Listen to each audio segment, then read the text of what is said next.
estaremos meditando na palavra do Senhor em Jó, no capítulo 5, a partir do versículo 17. Acompanhe na sua Bíblia. Bem-aventurado é aquele a quem Deus disciplina, portanto não despreze a disciplina do Todo-Poderoso, porque Ele faz a ferida e Ele mesmo a faz sarar. Ele fere e as suas mãos curam. De 6 angústias Ele livrará, e na 7ª o mal não tocará em você. Na fome Ele livrará você da morte, na guerra do poder da espada. Você estará abrigado do açoite e da língua, e quando vier a destruição, não ficará com medo. Até aqui, vamos falar com o Senhor.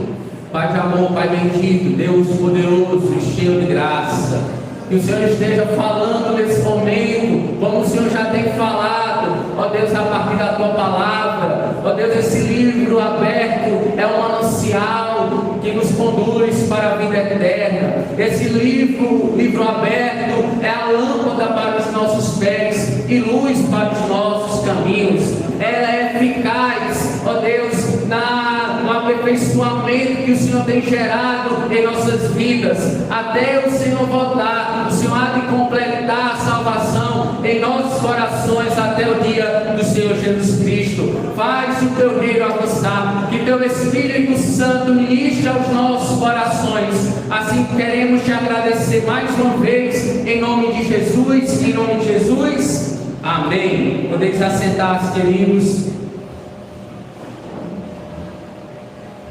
Muitas das vezes, amados, ao enfrentarmos as provações, as dores e as correções da vida, somos tentados a pensar que Deus nos abandonou ou que o fim chegou.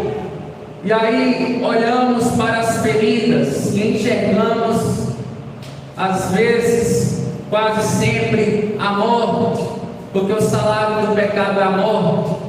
Como nas palavras de Paulo ele descreve que esse salário, esse pagamento, todos nós um dia receberemos. Em Romanos, no capítulo 6, o versículo 23. Quando encontramos aqui Elifaz viu pecadores prosperando e criarem raízes, porém que acabaram destruindo e perdendo tudo. Talvez o seu amigo Jó estivesse vivendo isso. Jó certamente ele ficou profundamente magoado ao ouvir que seus pecados haviam provocado a morte de seus filhos da boca de Elifaz. Elifaz concluiu que se Jó está passando por dificuldades, ele próprio é culpado, pois pecou contra Deus. Assim Jó deve se arrepender de seus pecados e pedir que Deus o perdoe. E aqui Elifaz, ele elabora um hino de louvor ao Senhor. Os versículos que nós lemos do 17 a 23, mantém a sua Bíblia aberta. E aqui, além deste hino, nós observamos um apelo de Elifaz. Ele faz um apelo para que Jó busque o Senhor e se entregue a Ele.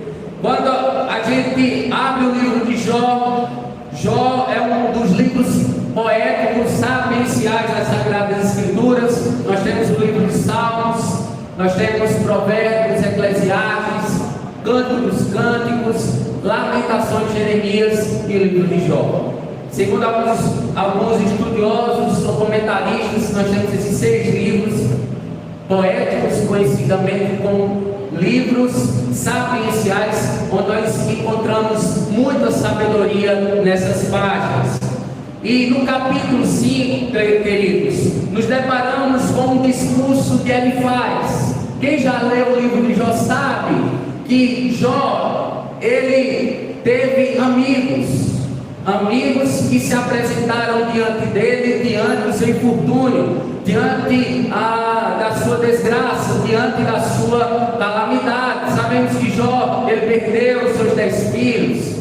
Se nós pudéssemos ler os primeiros capítulos, todos os seus bens, todas as suas propriedades. Ele foi um dos homens mais ricos do mundo antigo. Ele era um sábio, ele era um homem temente a Deus, que consagrava a vida dos seus filhos dia após dia, noite após noite. Era um homem justo, reto, íntegro e que se afastava do mal. Então Jó era esse caráter de homem de Deus, mas ele passou ou estaria passando por um momento que sabemos que era um momento de teste, de provação. E aqueles amigos dele, aproximando-se da situação que ele estava com a pele cheia de chagas, de feridas.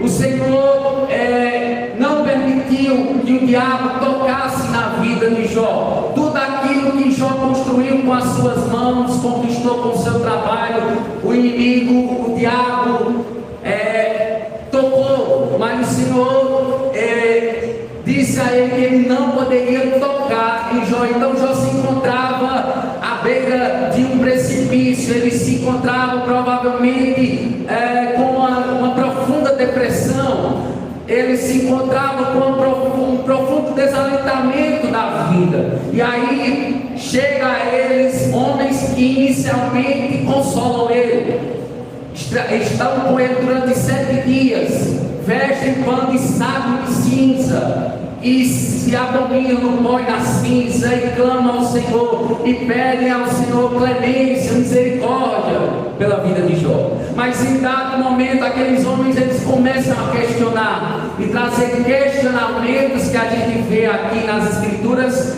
que não são corretos, mas são errados. E aí, tanto ele faz com humildade, Zofar, Eliú, eles culparam Jó e disseram que o seu pecado era proporcional ao seu sofrimento. E levantaram falsas teorias sobre o sofrimento de Jó, e humanamente falando. Então esses homens inicialmente consolaram Jó, mas agora estavam culpando ele pelo fato de ele estar passando por todo aquele infortúnio, por causa daquele sofrimento que ele estava vivenciando na sua vida. E embora, queridos, todas as suas explicações, eles elaboram discursos bem argumentados, as suas explicações, as quais eles, além das explicações, nós temos aplicações diante dessas explicações para o sofrimento de Jó. Como se Jó tivesse errado na história, né? Mas eles estavam incorretos nos seus argumentos.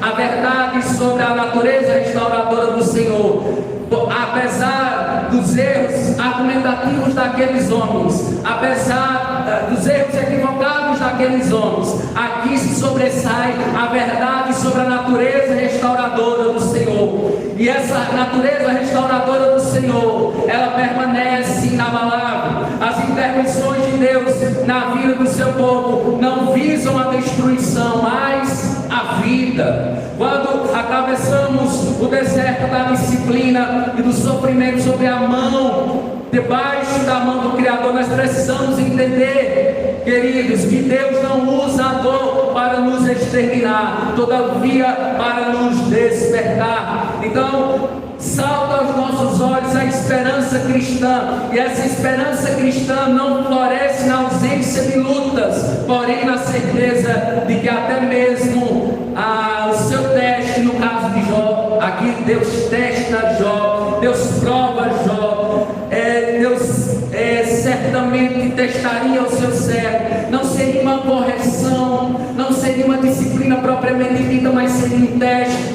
Mas mesmo a correção divina é um ato de amor. Entenda a disciplina, entenda a correção como um ato de amor paternal, que produz, queridos, restauração e livramento. É para o nosso próprio bem. O mesmo Deus que permite a ferida é aquele que traz a cura e a vitória sobre a morte. Nesse sentido, eu queria meditar com os irmãos nas 3 características da disciplina do Senhor que produz a vida. E quando a gente observa esse texto, nós conseguimos enxergar aqui um louvor pela disciplina divina.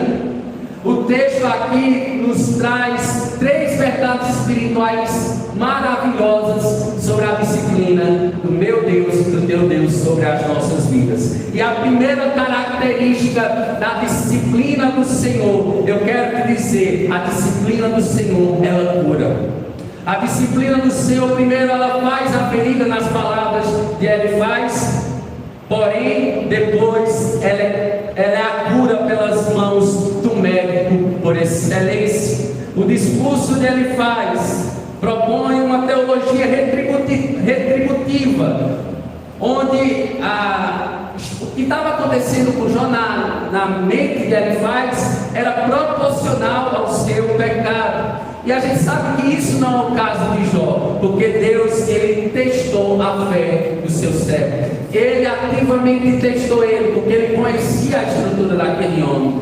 E ele não provaria além das suas forças, além da sua própria estrutura, porque com a aprovação vem um escape, queridos.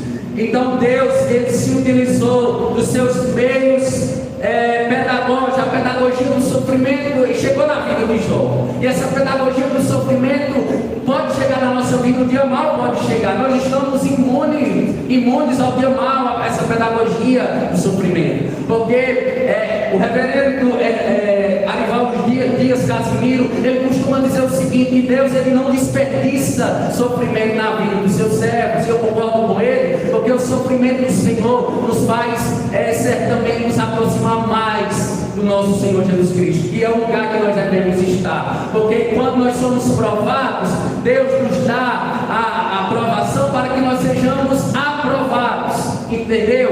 Nós seremos aprovados se a gente não vacilar, se a gente continuar seguindo a Jesus, doe quem doer, o Senhor dá na canela, mas eu não rejeitarei Deus, eu não abandonarei o caminho do Senhor, eu não apostatarei da fé. Então Jó, ele se manteve íntegro diante do teste. A gente vê isso em todo livro a gente vê Jó, ele se mantendo perseverante diante da aprovação. Mas, queridos, amados irmãos, ele faz aqui, por mais que ele tenha tido uma compreensão equivocada, falha sobre a realidade da aprovação de Jó, pois ele pensava que Jó estava sendo castigado pelos seus pecados. Veja aí o versículo 17: bem-aventurado é aquele a quem Deus disciplina, portanto não despreze a disciplina do Todo-Poderoso. Aqui nos falado que ele faz, ele revela o que o seu coração estava martelando, a sua mente estava martelando. Ele revela por intermédio desse louvor. A compreensão, queridos, eu quero reiterar minha fala, não é certa. No entanto, nós podemos tirar aqui e aqui, queridos, eu quero que você preste atenção, quero destacar aqui que, por mais que a compreensão dele seja equivocada, nós podemos tirar aqui uma grande lição sobre a cura terapêutica de Deus na aplicação de sua disciplina nos homens, de forma geral e de maneira especial com quem ele tem um relacionamento de pai. Amém? Então, quando nós observamos, por exemplo, Hebreus 12, versículo 6, nos diz o seguinte: porque o Senhor corrige a quem ama e castiga todo filho a quem aceita. Amados irmãos, Hebreus, ele é bem enfático em dizer que é o Senhor que nos aceita, é o Senhor que nos recebe, é o Senhor que marca o encontro, é o Senhor que envia seus servos para pregar o Evangelho para nós, e nós de bate e pronto respondemos a razão da nossa esperança, que é Cristo, porque Cristo em vós é a esperança da glória. Entende que quando nós somos mexidos de dentro para fora, quando nós recebemos a correção do Senhor, automaticamente Ele nos cura. Não necessariamente é uma cura física, mas especialmente é uma cura, muitas das vezes, espiritual. Mas Deus, Ele nos chama a sermos restaurados integralmente, porque nas palavras de João capítulo 10, versículo 10, o ladrão vem para roubar, matar e destruir, mas Jesus vem dar vida, e vida com abundância. E quando a gente lê, queridos, o versículo, a gente já leu 17, lê comigo 18. Porque ele faz a ferida e ele mesmo a faz sarar. Ele fere e as suas mãos, o que acontece com elas? Curam. Em outras palavras, ele mostrou uma convicção em afirmar que é bem mais do que feliz aquele a quem o Senhor corrige, porque o mesmo Deus que fere também cura. Abra comigo Deuteronômio, veja aí Deuteronômio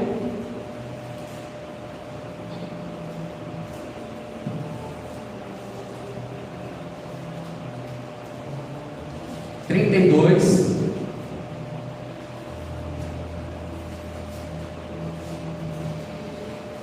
Deuteronômio 32, versículo 39, ele diz o seguinte: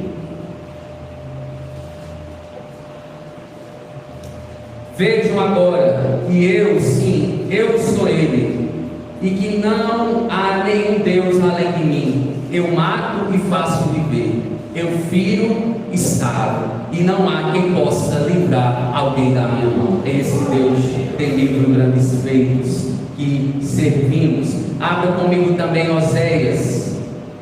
Veja o que Oséias diz aí em Oséias no capítulo 6.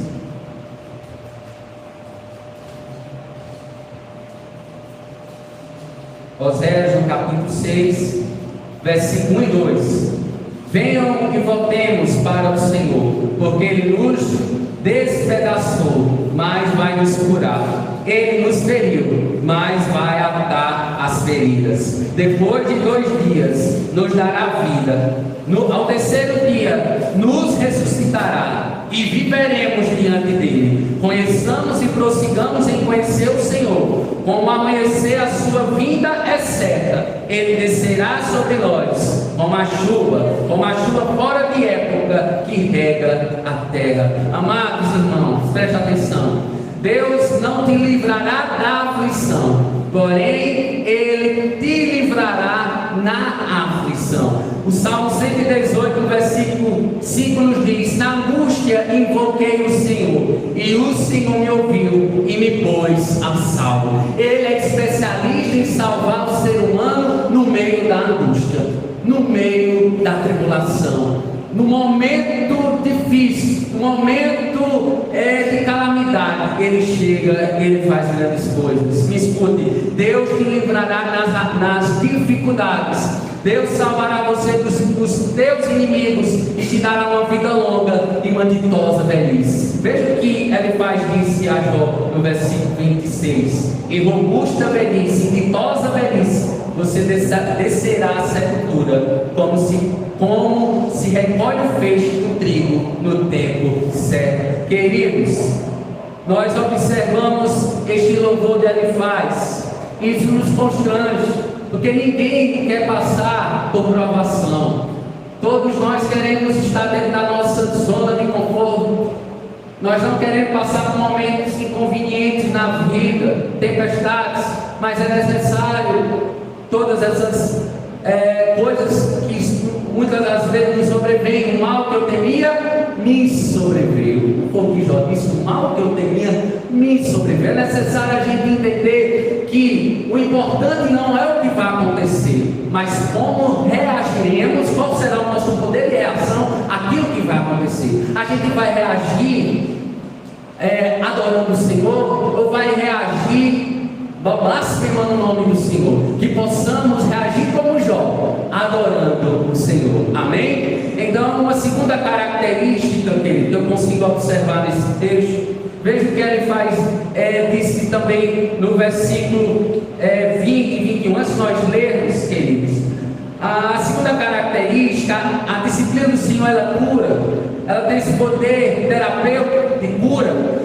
Ela também, queridos, ela vence o mal, e a gente vai entender que mal é esse. Além da disciplina do Senhor nos curar, a disciplina do Senhor, ela vence o mal que existe no mundo, que existe no inimigo, não, que existe dentro de nós. Pois onde a presença do Senhor está, o mal tem que sair, a tristeza tem que ir embora, queridos. Em Lamentações de Jeremias, capítulo 3, versículo 39, Deus revelou ao profeta a natureza caída do ser humano, e ele pergunta a ele: de que se queixa, pois, o homem vivente? Queixe-se cada um dos seus próprios pecados. Então a única solução plausível, queridos, para o castigo de Judá era se arrepender e buscar o Senhor para alívio e restauração. Quando a gente aplica para a nossa atualidade, nós devemos ouvir a orientação de Jesus em Marcos, no capítulo 1, versículo 15, que diz o seguinte: o tempo está cumprindo e o reino de Deus está próximo. Arrependei-vos e credes no Evangelho. O apóstolo Pedro também diz em Atos dos Apóstolos, capítulo 3, versículo 19: arrependei-vos, pois, e convertei-vos, para que sejam apagados os vossos pecados, e para que venham assim os tempos do refrigério pela presença do Senhor. Como diz o ditado popular, o cair é do homem, mas o levantar é de Deus, queridos. Deus, ele continua levantando homens perdidos, homens maus, homens perversos. O Senhor continua transformando corações. O Senhor continua fazendo o que o médico não pode fazer. Ele chega no mais profundo da nossa alma, no nosso espírito, e muda a nossa sorte, e muda o nosso cativeiro, e nos restaura hoje. Quem crê nisso, diga amém. Então é necessário, queridos, nós observarmos esse Deus poderoso, que é louvado por Ele faz, mesmo sem querer. Ele está nos ensinando coisas assim excelentes aqui, mesmo sem ter a intenção de ensinar. Ele nos ensina hoje, Ele faz, porque quando nós voltamos ao texto, o discurso dele faz, veja aí o versículo 19: de 6 angústias Ele o livrará, e na sétima o mal não tocará em você. Na fome Ele livrará você da morte, na guerra do poder da espada. Que promessa maravilhosa, que hino maravilhoso. Em outras palavras, querido, o número 7 que aqui é revelado nas Escrituras como o número da perfeição. E ele faz, queridos, aqui ele afirma que a proteção do Senhor é perfeita, não ficará nada desapercebido aos olhos do Senhor. Para a fome Ele é o pão da vida, para a morte Ele é a ressurreição, na guerra Ele é o Shalom Adonai, que quer dizer a paz do Senhor. Esse Deus é temível e grandes feitos. Me escute, se você já aceitou Jesus em sua vida, não tem por que você temer o que o homem pode lhe fazer. Jesus disse em Mateus capítulo 10, o versículo 28: não temais o que mata o corpo e não pode matar a alma, temei antes aquele que pode fazer perecer no inferno tanto a alma como o corpo. Amados irmãos, você já confessou seus pecados hoje? Nós temos diante do Senhor, a destra da majestade de Deus, um advogado, e Deus ele é santo e justo para nos purificar de toda iniquidade e nos lavar com o sangue do Cordeiro, que Deus retira o pecado do mundo. Então, se você já confessou o seu pecado a Deus, não tem porque você está com medo de morrer. A morte é apenas uma passagem. O escritor aos Hebreus, no capítulo 9, vai dizer que morreu, segue-se ao juízo. Nós não participaremos do juízo eterno, porque nós já estaremos, a nossa conta já foi paga aqui na terra, a cédula de morte já foi coberta aqui na terra. Então não tem por que você temer a morte, não tem por que você temer ao homem. Cumpre, se mantenha aonde você está, se mantenha no propósito para o qual o Senhor lhe chamou. Se você fez a sua decisão, não tema o homem, deixe o homem de lado, porque Deus ele vai lhe dar a perseverança necessária para você se manter firme nos seus caminhos. Para você que uma vez resolveu, uma vez decidiu entregar a Jesus a sua vida, se mantenha de cabeça erguida, olhando firmemente, não para a direita nem para a esquerda, não para os homens, mas olhando e confiando na provisão de fé que você fez, olhando firmemente para o autor e consumador da sua fé, Cristo. Cristo é o autor e consumador da sua fé. Então nós deixamos de lado tudo aquilo que tradicionalmente a gente se agarrava. Nós tínhamos amuletos, nós vivíamos pressionados porque não tínhamos certeza de salvação, mas Jesus é a certeza de salvação do crente.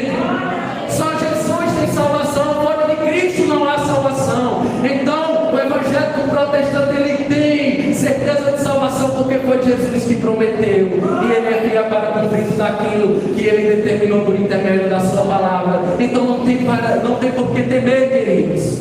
Não tem por que temer, porque Jó ele perseverou, e que nós possamos perseverar. Deus lhe dará de volta tudo que você perdeu, a sua imagem será refeita. Tenha o cuidado de viver o aperfeiçoamento cristão por intermédio da santificação. Como o escritor aos Hebreus, ele disse, queridos, em Hebreus capítulo 12, versículo 14, a parte B, sem a qual ninguém verá a Deus. É necessário nos santificarmos em vida, e o mal que existe dentro de nós, paulatinamente, gradativamente, progressivamente, ele será vencido, queridos.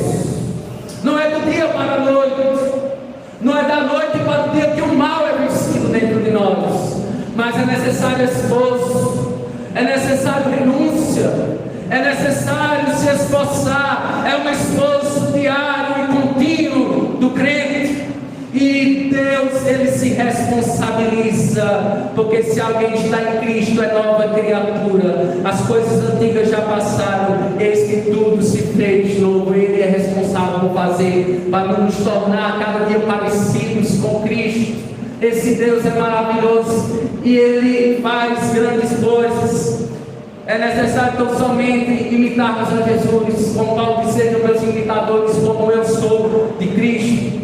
Mas uma terceira característica da disciplina do Senhor, essa disciplina ela nos cura, essa disciplina do Senhor ela vence o mal que habita dentro de nós, mas também ela é refúgio, ela é fortaleza. A disciplina do Senhor ela cura, ela vence nosso mal, e acima de tudo a disciplina é o próprio abrigo do Senhor, queridos. Lá nós estaremos protegidos. Ele é sol da justiça, Ele é sol e escudo, e nenhum bem que sonega aqueles que andam retamente. Queridos, mesmo sem o homem merecer, quando ele deseja, queridos, o libertar, Ele liberta. A palavra dele é certa, o que Ele fala, Ele faz. Queridos, veja o que diz Ezequiel capítulo 33, versículo 11: não tenho prazer na morte do ímpio, mas em que o ímpio se converta do seu caminho e viva. Veja o que Ezequiel 18, 23 diz: eu desejo, é o desejo do Senhor, é a vontade do Senhor, que antes se converta o homem dos seus caminhos e viva, queridos. Percebe, amados irmãos? Deus é Deus de promessa, mesmo existindo incredulidade no coração dos homens. Certa feita o rei Balaque pediu para Balaão amaldiçoar o povo de Israel. No entanto, Balaão explicou que não podia fazer isso, porque Deus já havia abençoado Israel. Deus não muda de ideia com as pessoas. Na perseguição, Deus é o nosso refúgio. Moisés disse: Deus não é homem para que minta, nem filho do homem para que se arrependa. Porventura, tendo ele prometido, não fará, ou tendo falado, não cumprirá. Números capítulo 23, o versículo 19. Então é esse Deus que se revela nas Escrituras, que não mente. É impossível o nosso Deus mentir, porque dele procede toda a verdade, toda a bondade e toda a misericórdia. Quando olhamos para o texto, o final do canto, o meio do canto, melhor dizendo, vamos ficar apenas aqui no versículo 21, ele vai dizer o seguinte: você estará abrigado, você estará abrigado do açoite da língua, e quando vier a destruição, não ficará com medo. Quer dizer, Jesus está voltando. Prepara-te, ó igreja, para que encontrares com teu Deus. Jesus está às portas. E vivemos tempos tenebrosos, tempos difíceis. Jó viveu um tempo difícil de provação, mas não se compara com o tempo que nós estamos vivendo. Em outras palavras, Deus nos livrará das falações maliciosas dos homens, que espreitam e tramam tirar a nossa vida, porque a língua é o menor corpo do corpo humano, porém pode colocar todo o corpo a se perder no fogo infernal. Veja o que diz comigo Tiago no capítulo 3, o versículo no capítulo 3, versos 5 a 6, Tiago, servo do Senhor, chega a dizer aqui que a língua é um pequeno membro, mas se vangloria de grandes coisas. Ela é como um pequeno fogo que pode incendiar uma grande floresta e até o curso da nossa vida sendo inflamada pelo próprio inferno. Querido, nós vivemos diante de uma sociedade que fala mal uns dos outros, que faz fugir com a vida alheia, mas e muitas das vezes nós somos envolvidos de maneira injusta, caluniosa. Mas eu quero te dizer, o teu Deus e o meu Deus, Ele nos protege do açoite da língua traiçoeira dos homens. Então somente se mantém íntegro no caminho do Senhor, e o Senhor te livrará de todos esses males que te perturbam. Ele te livrará do astuto usurpador. Irmão, Deus nos disciplina com amor. Seu amor disciplinador nos atrai para os seus próprios braços, onde nós encontramos abrigo dos homens maus, proteção contra as setas do inimigo e orientação para vivermos e lutarmos contra as obras infrutíferas da nossa carne. Gálatas capítulo 5, versículo 24 nos diz: os que são de Cristo crucificarão as obras da carne. Me escute, por favor. Eu sei que a luta é grande, porém maior é quem está em nós do que aquele que está no mundo. Em 1 João capítulo 4, os versos 4 a 6 diz: filhinhos, sois de Deus e já os tende vencidos, porque maior o que está em vós do que aquele que está no mundo. Do mundo são, por isso falam do mundo e o mundo os outros. Nós somos de Deus, aquele que conhece a Deus e professa o nome de Deus e ouve a voz de Deus. Aquele que não é de Deus não ouve. Nisto conhecemos nós o Espírito da verdade, o Espírito do erro. Amados irmãos, para concluir, nós meditamos hoje que Deus não é Deus de mortos, e poder da esperança cristã, e vimos as 3 características da disciplina do Senhor que produz vida, porque a disciplina do Senhor, ela nos cura, ela vence o mal que habita dentro de nós, e ela é algo refúgio na nossa vida. E algumas aplicações práticas, para quem está se sentindo ferido pela vida ou pelas correções de Deus: não confunda a dor do tratamento de Deus com a rejeição. O mestre permite que corte para curar a alma e arranca o que traz morte espiritual. Eu quero te dizer, a dor ela é temporária, porque está sobre a mão de Deus. E está sobre a mão de Deus, queridos, é a garantia de uma cura eterna. É melhor buscar o conserto em Deus, ser tratado por Deus, do que ser um filho que se encontra distante como um filho próprio da mão do seu pai. Que nós possamos buscar esse Deus enquanto se pode achar, porque o Senhor corrige a quem Ele ama. Para quem enfrenta tempos de crise, escassez ou perigo, presta atenção: o Deus dos vivos não fica passivo diante da calamidade. A esperança cristã nos firma na certeza de que mesmo em tempos de fome e guerra espiritual, o Senhor guarda a vida dos seus e manifesta o seu poder libertador. O Salmo 33, versos 18 e 19 diz: eis que os olhos do Senhor estão sobre os que o temem, para livrar-lhes a alma da morte e no tempo da fome conservar-lhes a vida. E uma última aplicação ainda para quem é vítima. Você que é vítima, tem sofrido calúnias, às vezes ataques ou até mesmo ansiedade. O medo das palavras e dos ataques alheios pode paralisar a caminhada do cristão. Tenha cuidado. Contudo, quando Deus é o nosso refúgio, Ele nos esconde da língua perversa e guarda a nossa mente com a paz que excede todo o entendimento. Em Salmos 31, versículo 20 diz: no oculto da tua presença tu os escondes das intrigas dos homens, um pavilhão os oculta da tenda das línguas. Amém?